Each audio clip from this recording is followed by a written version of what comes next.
I kind of want to do an open letter while we have these people here that are a bit disappointed with some things that are going on in the community. Did we want to give them the floor, or? Sure. What do you think, Dave? Yeah, sure. All right, boys, you got the floor. What do you guys got to say? That's like the, yeah. What do you guys got to say? And dead silence. And dead silence. Maybe they didn't know they were. I don't know. Can you guys hear me? Trekkies walk away. Yeah, no, we can hear you. We can hear you, Xenos. I was just gonna let Xenos go first. Okay. Well, it's not a united front. Like, I think Nguyen doesn't have a problem with his games being pirated. Correct me if I'm wrong. Trekkies has a big problem, and I also have a big problem if it ever happens, because I don't actually have skin in the game right now because nobody pirated yet, but I'm like the only guy who's actually, well, not the only guy, I'm in a team of 9 people, but I'm the only guy in that team who seems to be interested in selling the game, so I'm trying to sell the game, and yeah. I guess well, you're saying your words is like that you want that people, you don't want people like pirating and re-uploading your game on different websites. Is that a correct assumption? Yes, because the game is free, and you only it's optional if you want to donate, but it's kind of, I don't guess, bad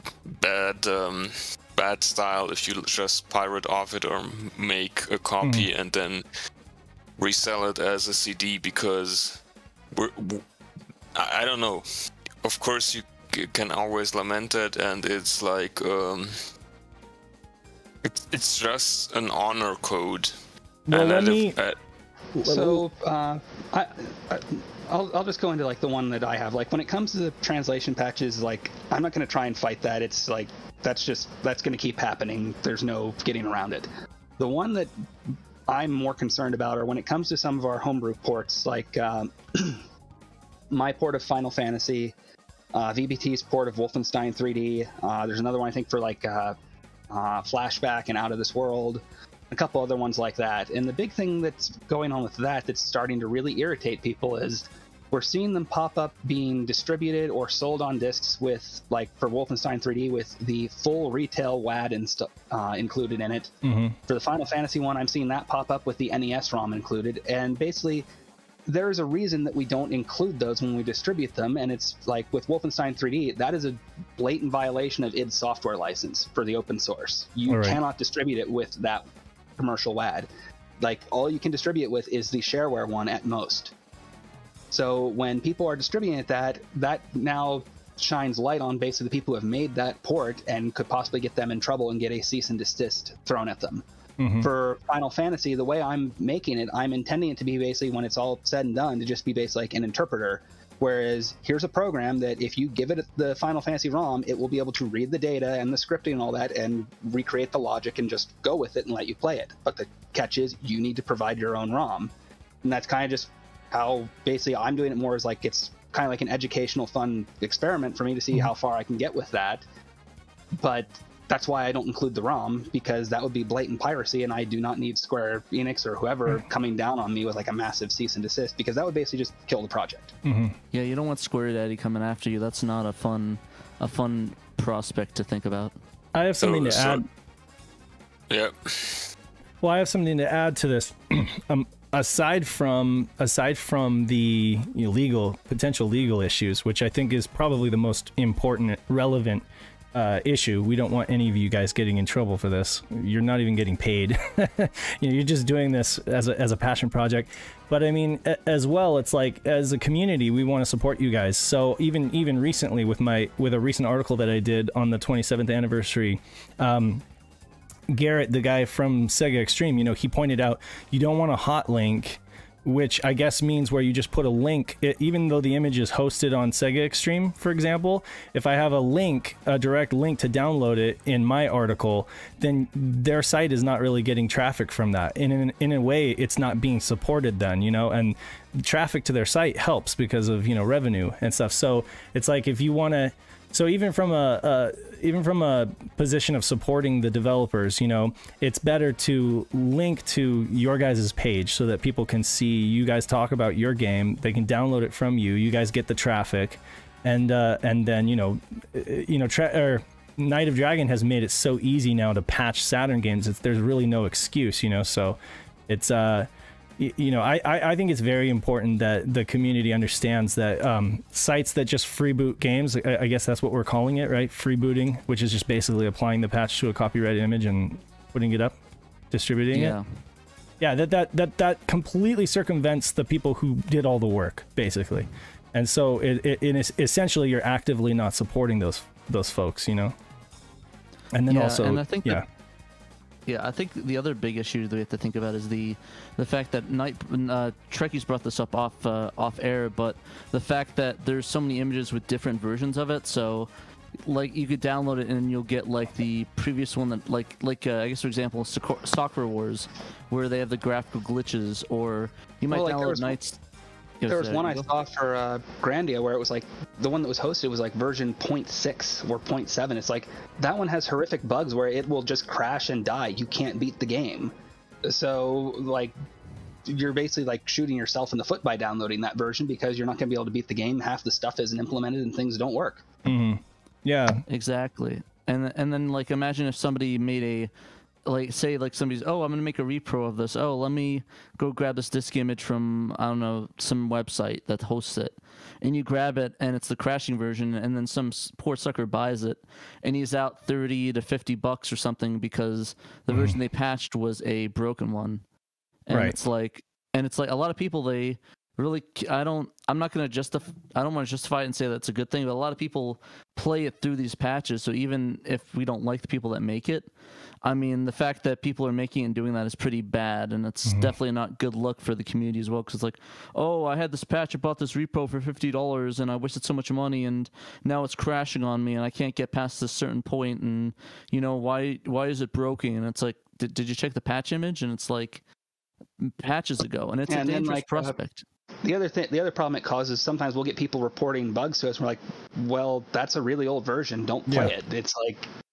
And then sometimes we'll just get bugs reported, and it's like, we're like, this happened again, and we start digging out, we're like, well, no, they're using an old patch. Right. So for version control, that's just incredibly confusing, because it makes us go down rabbit holes chasing red herrings because we're getting these bug reports that just aren't accurate anymore. Right. And the thing that's the saddest thing is that if they go to a internal patch thing and they only release the good ones, then it's like you guys won't be able to play it as soon as it's ready to be played or beta tested, and they'll get less people to beta test it. Because, like, keep in mind, people, when the version says 0 point whatever, that's not a retail release or has a beta for it. That's not a ready to go thing. You can't burn that to a disk and assume it's going to work. There's going to be game crashing glitches. I mean, it's just the nature of these things. Yeah. You can't really like do that. So what were you saying? I'd also like to add something. I recently had an argument with a colleague of mine in our hacker and makerspace.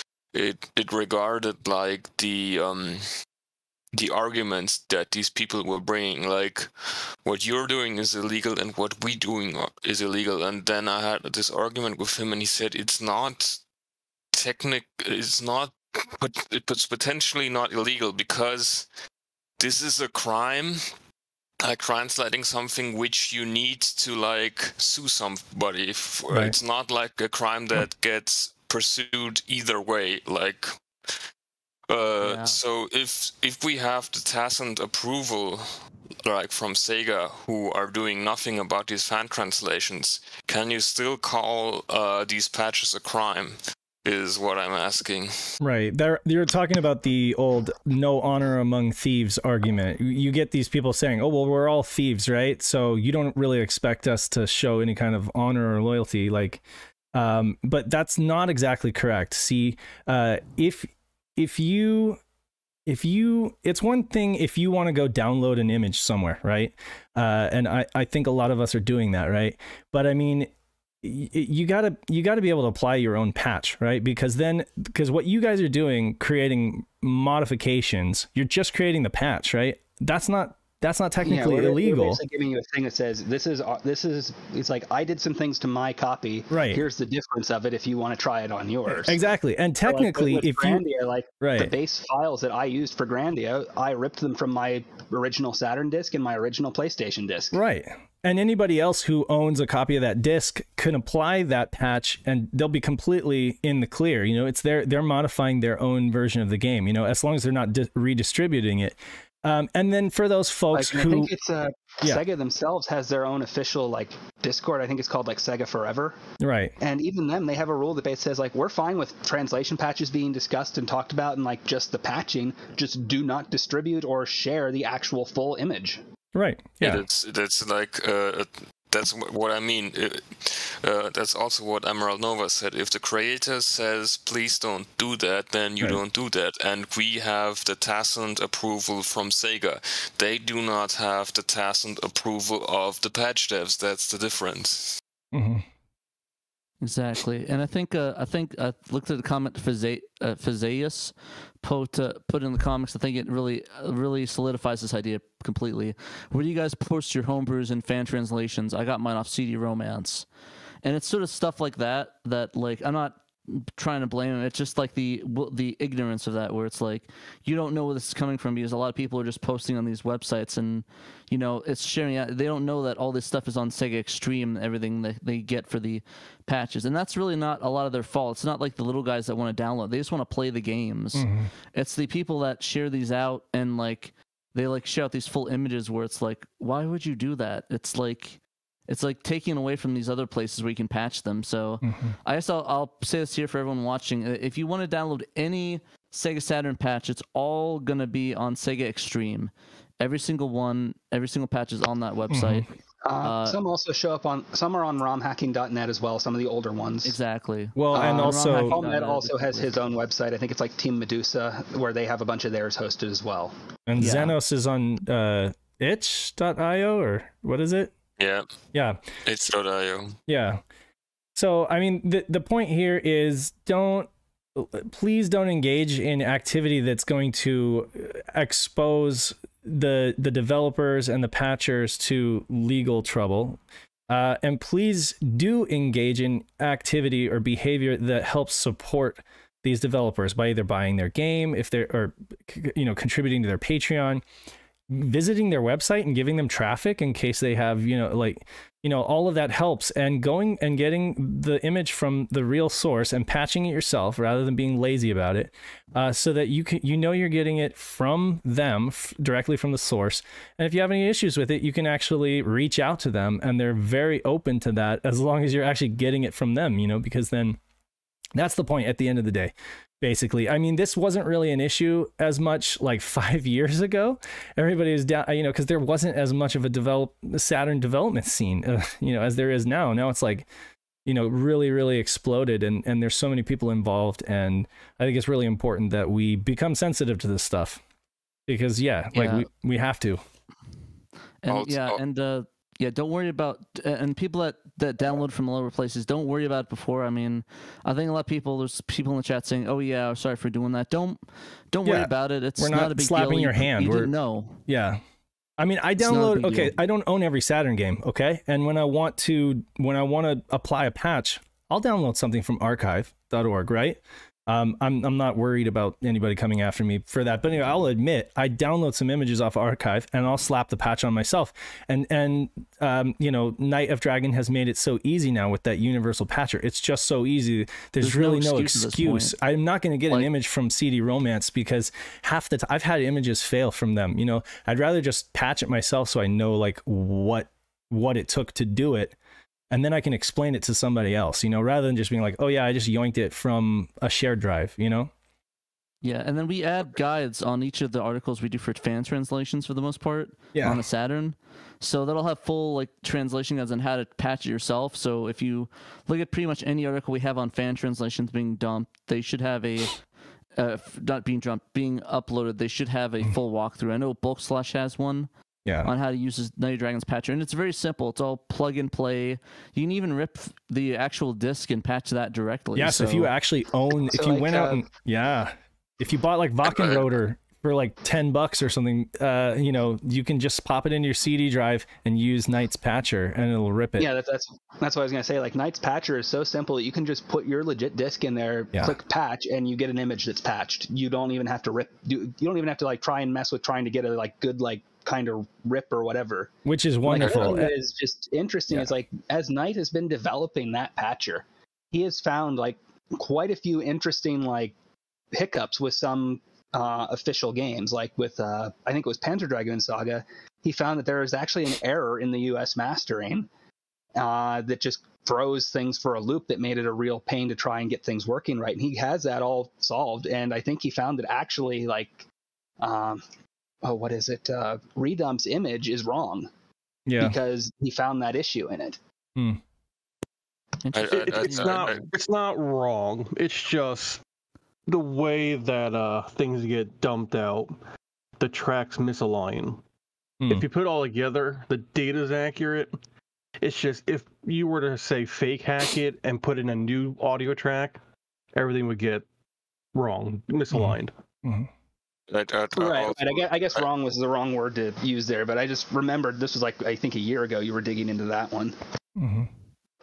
I'd like to also add something to another argument they keep making. They keep saying that they have day jobs, that they work hard to patch these games, but that's, I'd say, a very rich argument, because comparing to the hundreds and thousands of hours that people spend on these patches like Bug Slash or the games, that's nothing. Like one person, I'm not gonna say his name, but complained to us that he had to walk his dogs twice a day, and that he then, even then, although he has to walk his dogs twice a day, patches the games. And I don't care how many times you have to walk your dogs. Emerald Nova has a dog and a cat, and he had to like go out and and his dog got lost one day, and he had to find it again. So what are you even talking about? So I'm pretty sure like all of us like have full-time jobs. I have a full-time job working 40 hours a week. Like I do this for fun. Yeah. You're not like nobody. Yeah, like nobody else in the world has dogs or a full-time job. Right. I think the message to groups who seek to distribute this as a service to a community, I would say you're not really serving the community, because you're giving a man a fish, but you're not teaching him how to fish. And if this community continues to just be a bunch of average Joes who get stuff lazily and don't really know how to contribute or engage, they're just basically lurking and yoinking stuff, you know, that's not the kind of community that we're trying to build here. We're trying to build an active community of people who are engaged. And in order to do that, you need to learn how to fish. You need to learn how to patch your own games. And you need to not just, you know, we really encourage people not to just lurk, but to actually get involved. So yeah, because people that are involved, I mean, people learn. Like Derek 18 for example, he just was on the Discord chatting and talking with us, and now he's doing like 500 patches and just released one that we'll talk about later on in the show, actually. So I mean, and it's not really that hard to do all this stuff. Like you can become active community member to alert to a coder. There's a pervading belief that Saturn emulation is impossible, you know, that went on for so long. And there's also this pervading belief that Saturn patching is really difficult, because it kind of used to be, depending on the patch, you know. But now, like, that's no longer an excuse, I guess, is what we're saying, right? Exactly. And I'm happy for everybody that joins our community, and not just ours, but like the Saturn Junkyard and the other communities out there as well. Extreme. Yeah, Sega Extreme, whatever there's a bunch of them. Sega Net. There's so many different communities. Sega for 16. Sega 16, Saturn, the Dreamcast. Another good one. Another good one to plug would be Sega Saturn Co.uk. That one has been around for since like 2005, 2006. It's a very nice one too. Yes, although they disavow our existence. Does somebody remember the East 4 translation and dub for the PC version? That was Yeah, like I a remember huge that. project, and I remember seeing that they said because of all the pre-patched images, they lost interest in doing another project like this for the PC Engine. Although the PC Engine has so many great action-adventure titles who really could use a translation or a dub, and so this kind of behavior really hurts the homebrew community. Yeah, and we don't want to be negative about all this stuff. I mean, if we want people to be positive, we want to be a positive impact, but it is something that has to be addressed because, I mean, we get constant laments from all the developers here in the chat and beyond that this is a problem, and like if something like that happens, like Zeno says, where people lose interest, then I mean the Saturn scene's just gonna die. I mean, it's just a sadness, really. I mean, imagine if we were this close to a fan translation to a game, but someone's like, you know what, it's not worth it anymore, and when we lose the opportunity to get a Princess Crown, we lose the opportunity to get J.R. Doozy fan translation, which I think is very important to have. It only takes one time, right? It only takes one. Sorry, like, Trekkies. with seeing like the Final Fantasy demo being distributed with the NES ROM, that's disheartening. I was pretty much very close to just being like, you know what, I'm not going to pursue this any further because it's not worth it. Yeah, because Nintendo. Like if someone comes down and smacks like VBT because people are distributing Wolf 3D with the WAD, like that could get other people. Maybe there's people thinking about porting Doom and they see that and they're like, I don't want to get involved in that. I don't want that to happen to me. There's just some companies you don't wanna get in trouble with because they are really aggressive, like Nintendo or Square Enix. That's not something you take lightly.